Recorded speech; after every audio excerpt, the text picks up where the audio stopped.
Hey guys, let's get into some advanced strategy with using your destination filters with both Uber and Lyft. Now, at the time I'm making this video, you currently get 2 filters with Uber and 6 filters with Lyft. I notice Uber doesn't really let you use them when it's busy, but Lyft does let you use them.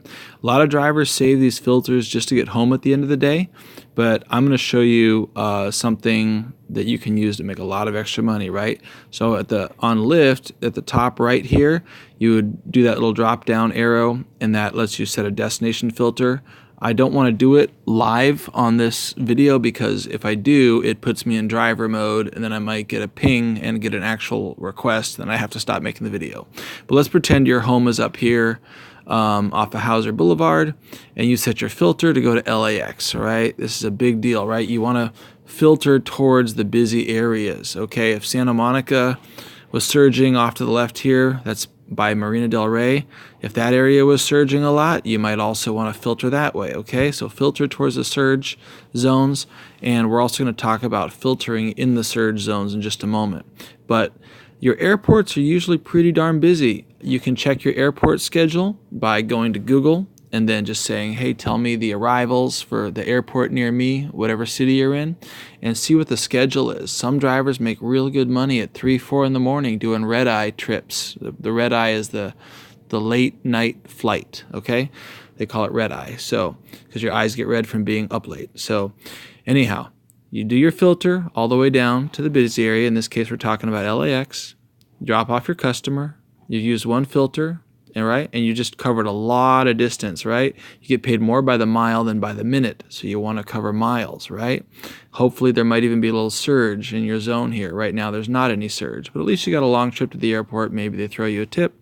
Then you go chill in the waiting lot. You're down here. Let's use a different color pen for that. Let's go black. So now you're down in the waiting lot, right?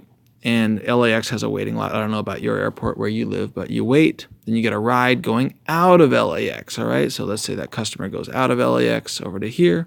Guess what? You can set your filter. You just use one of your filters, right? Now you've got 7 remaining. So you have 6 with Lyft and 2 with Uber. You got 7 left. You can filter back to LAX. So you hopefully get a customer going back. You might as well drive back there anyways if it's not too busy, right? Then you get covering more miles. I know a guy that does this. He just filters back and forth all day, just nice long trips. So an example, like you did more trips, like 1, 2, 3, 4, 5, 6. He tells me he makes over $300 in about 8 hours just doing trips back and forth to the LAX, getting nice long trips.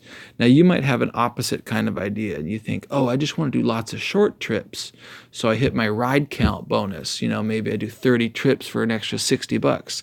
Okay, you could do that too. But if you're a real die hard, like I'm in my car, I want to do this, I'm saving for something big, or I'm paying off some bills, you want these long trips in addition to your ride count, okay? So that's your destination filter with Lyft. I think Uber is pretty obvious. We'll take a look at Uber as well.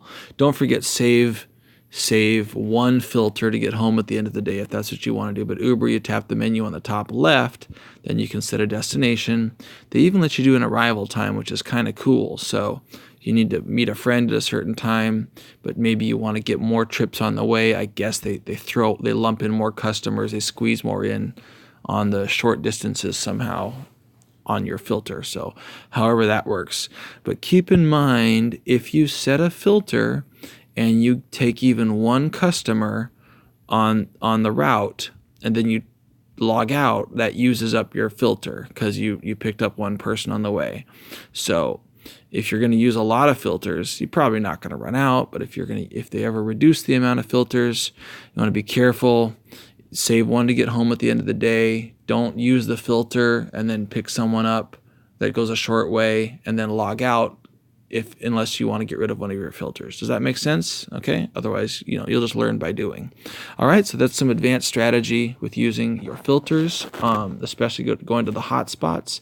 Let's assume for a moment there is a busy area. Okay. I'm going to do pen on the screen again. So you know what? Yeah, let's just do this. Let's pretend there's a surge zone happening here. Give me a moment just to illustrate this. So let's say this is all a surge zone through here, okay? And maybe you don't want to go down towards, let's say, down by Century Boulevard on the bottom right of the screen. You want to stay in the surge zone. Let's assume that your car is, I'll give you a purple car. Let's assume your car is over here, right? Okay, so you're driving over here. This is your car. And you want to stay in the surge zone, right? Because something that happens when it surges, customers start to take the pool rides, the Uber pools or Lyft line to save money, right? Now, if you set a filter, guess what? You're going to pick up people going through that surge zone. So you could set a filter going like this, or maybe a filter going like this, and that way you stay in the surge zone.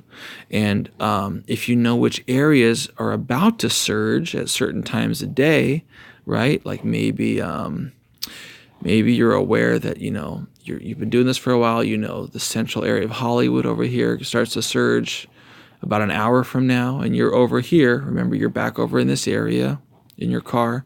You set your filter to stay in the surge. Otherwise, you might just get a random customer going all the way down here, and then you're stuck in a non-surge zone. You don't want that.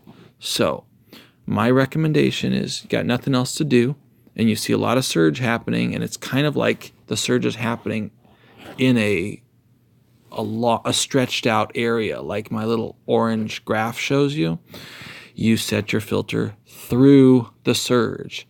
That way, all of the people you're picking up on that filter is going to be surge zone. You don't get taken out of the surge zone, okay? So that's another little secret there, using your filters. All right, thanks for watching this video, and check out the next video in the series. Thanks for being a part of the program.